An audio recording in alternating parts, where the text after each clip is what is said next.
Is it all right to fib to get a job? The iconic show Faking It is back to put a whole new generation of fakers to the test. And tonight, can a Sheffield fish and chip shop owner fake it as an exclusive Mayfair sushi chef?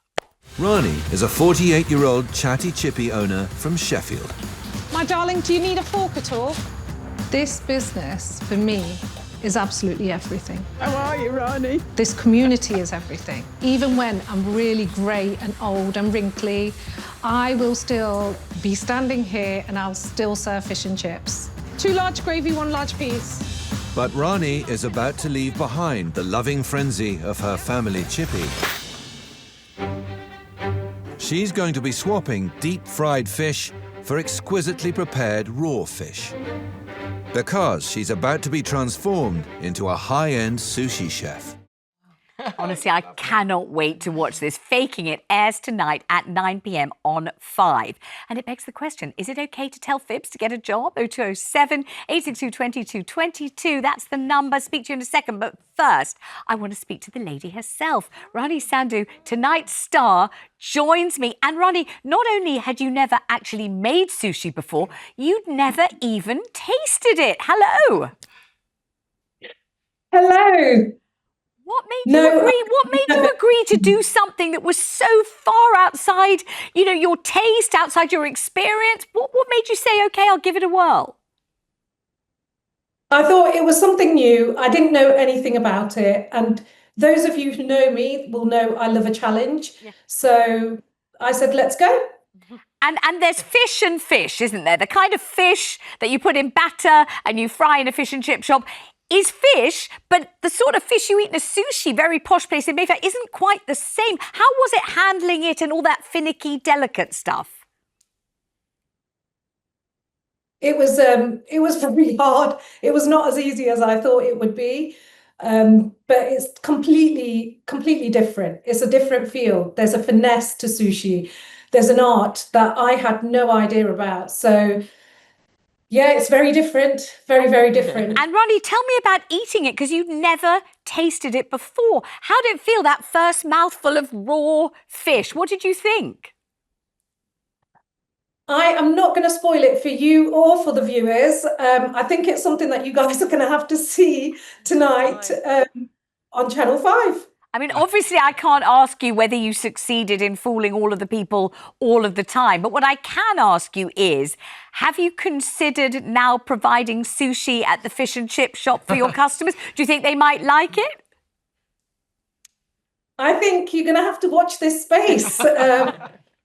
There's definitely something coming along the lines.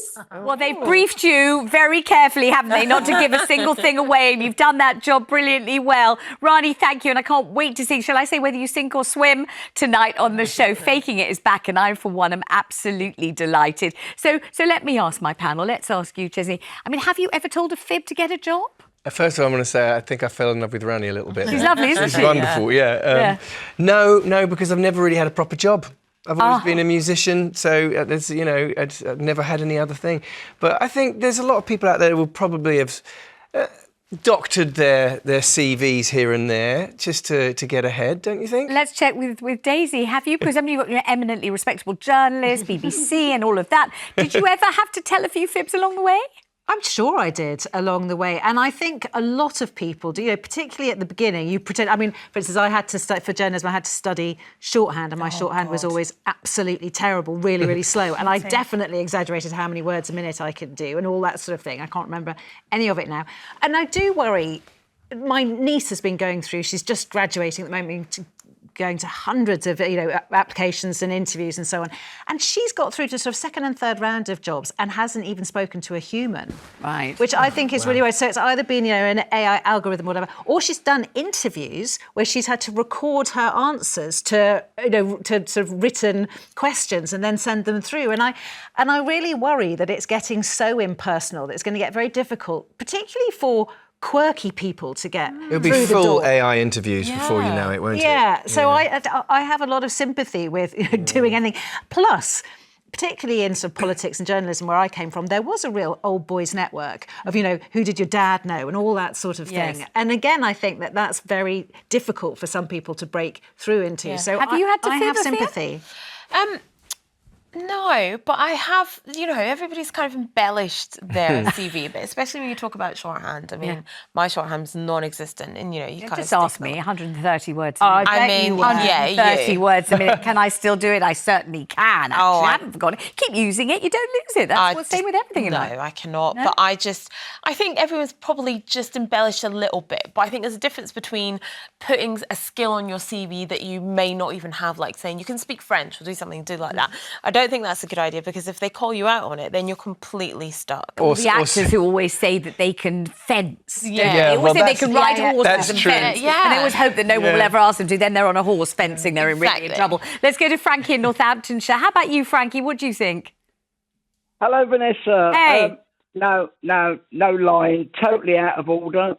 Because if you lie to get a job and then you don't come up to scratch, you're going to get the push, you're going to get the sack. It's not cool. Unless you do that thing of, walking the walk a little bit, talking the talk, and actually, if only you get the chance, you will be fabulous at it, but you've got to tell that tiny little porcupine just to get yourself through the door, just to distinguish yourself a little bit from everyone else. You don't think that can work out for you, Frankie? Vanessa, you distinguish yourself by doing the job in the right manner. You don't need to lie to get a job.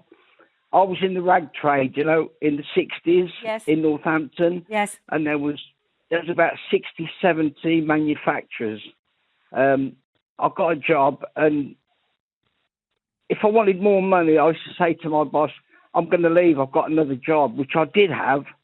And he said, well, we'll match the money. And I kept doing this all through my team. Yeah, but that was the wonderfully buoyant 1960s where people could leave a job at 11 o'clock in the morning, have another job by 11:15, Frankie. Obviously, you were tremendously gifted and very talented, but it was a completely different climate then, really, wasn't it? Frankie, thank you so much. Lovely to talk to you. And let's hope that we don't have to tell any fibs anymore. Although I keep thinking of that film with Melanie Griffith, where she said, dress for the job that you want. Talk for Working Girl, it was called. Do you remember that one? Yeah. Work for the, talk about the job you want. In fact, just as you were talking about actors, I have definitely lied. I remember quite recently somebody saying, could you do this, sort of chair this event? It's all about AI and so on. And are you an expert? I said, yes, I'm a complete expert. We end the show with a great big fib from Jason McAndrew.